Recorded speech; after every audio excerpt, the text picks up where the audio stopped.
আসসালামু আলাইকুম। দিশা এগ্রো ফার্মে আবারও আপনাদেরকে স্বাগত জানাচ্ছি। আমি লাজু, দৌলতপুর ফুলবাড়ি, দিনাজপুর থেকে। আজকে আমি আমার আম বাগানের সাথী ফসল হিসাবে হলুদ রোপণ করতেছি। আমাদের দেশে হলুদ একটি মশলা জাতীয় ফসল, আবার ঔষধি গুণসম্পন্ন একটা ফসল। তো এটা আসলে কি জাত আমি সঠিক বলতে পারবো না, তবে আমি যেহেতু হলুদের বীজ অনেক বেশি লাগে, সে কারণে আমি গত বছর আমাদের গ্রামের বাবু ভাইয়ের কাছ থেকে হলুদের বীজটা সংগ্রহ করেছিলাম। বীজটা আমার পছন্দ হয়েছিল এবং আমি 2% জায়গায় লাগিয়েছিলাম।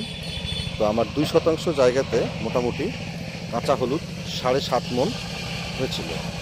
হলুদের কালারটাও বেশ সুন্দর, যার কারণে আমি এইটাকেই বীজ আকারে নিয়েছি এইভাবে। আর আজকে হলুদ লাগার আগে আমি বীজটাকে শোধন করে নিয়েছি প্রোভেক্স ইউপিএলের প্রোভেক্স ছত্রাকনাশক দিয়ে শোধন করে নিয়েছি। প্রোভেক্সের মধ্যে আছে কার্বক্সিন আর থিরম এর কম্বিনেশন। তো এইটা বীজ শোধনের জন্য ভালো কার্যকরী ভূমিকা রাখে যতটুকু আমি জানি। তো সেই প্রোভেক্স দিয়ে পার লিটার পানিতে 2 গ্রাম করে প্রোভেক্স মিশিয়ে হলুদগুলো কিছুক্ষণ চুবিয়ে রেখে ছায়াযুক্ত স্থানে শুকিয়ে নিয়েছি। মোটামুটি হলুদের একটা বেশিরভাগটা ক্ষতিকারক একটা রোগ হয়, যেটাকে রাইজাম রট বলে বা কন্দ পচা। তো যদি এটাকে এইভাবে সঠিক প্রক্রিয়ায় শোধন করা যায়, তাহলে এই রোগের প্রকোপটা কিছুটা কম হতে পারে। সেই জন্যে আমি হলুদটাকে এভাবে শোধন করে নিয়েছি। আর আসলে অ্যাকচুয়ালি হলুদ লাগার এটা মৌসুম না, অনেক অ্যাডভান্স হয়ে গেল। তো এইখানে লাগানোর উদ্দেশ্য হলো আমার এখন, যে আপনারা দেখছেন এইটা হচ্ছে একটা আম বাগান, এটা আমার একটা বাড়ি ফোড়া আম বাগান। তো এই বাগানে এখন কিন্তু পর্যাপ্ত মুকুল আসছে। তো যদি আমি এই দেখেন আপনারা পর্যাপ্ত মুকুল আসছে, তো আর 15 দিন 20 দিন পরে কিন্তু এই আম বাগানে আর চাষ দেওয়া যাবে না। যেহেতু চাষ দেওয়া যাবে না, টিলার বা লাঙ্গল ঘোরানো সম্ভব না, সেই জন্য আমাকে একটু অ্যাডভান্স লাগাতে হচ্ছে সময়ের আগেই। আমাদের এলাকাতে কিন্তু হলুদ সাধারণত চৈত্র মাসের শেষে বা বৈশাখ মাসের শুরুতে হলুদ রোপণ করা হয়। তো এই কারণেই আমার, যেহেতু এটা আম বাগান, এই কারণেই আমাকে এখন রোপণ করতে হচ্ছে। তো যেভাবে রোপণ করতেছি, এই যে আমি রশি দিয়ে আমার প্রত্যেকটা ফসলে অ্যাকচুয়ালি আমি চেষ্টা করি একটু সুন্দর ডেকোরেট করার জন্যে। তো এই যে রশি দিয়ে লাইনগুলো সোজা করে দিচ্ছে আমাদের চয়ন। এই যে চয়ন খুব সুন্দরভাবে মাপ যোগ দিয়ে একদম রশি দিয়ে মাপ করে লাইনগুলো সোজা করে দিচ্ছে।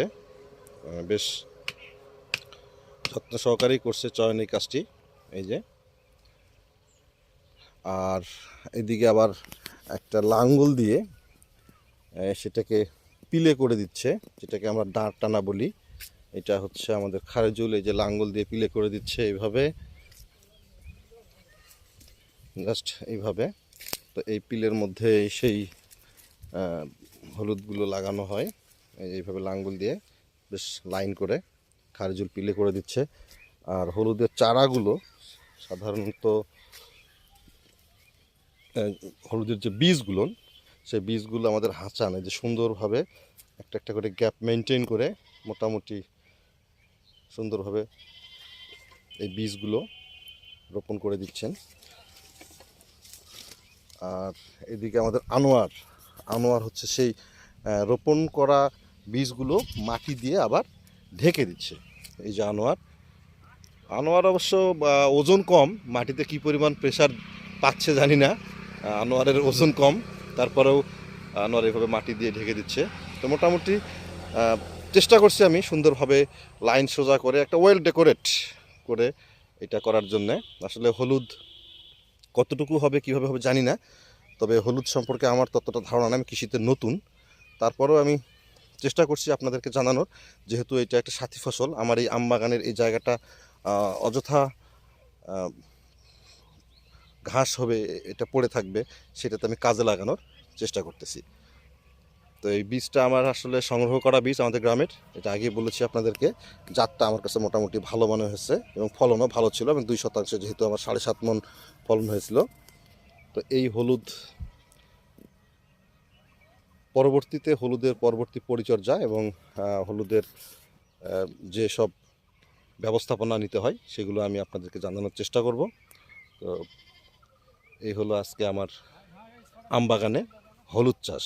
তো সবাই দোয়া রাখবেন আমার দিশা এগ্রো ফার্মের জন্যে। শুভকামনা সবার জন্যে। আসসালামু আলাইকুম।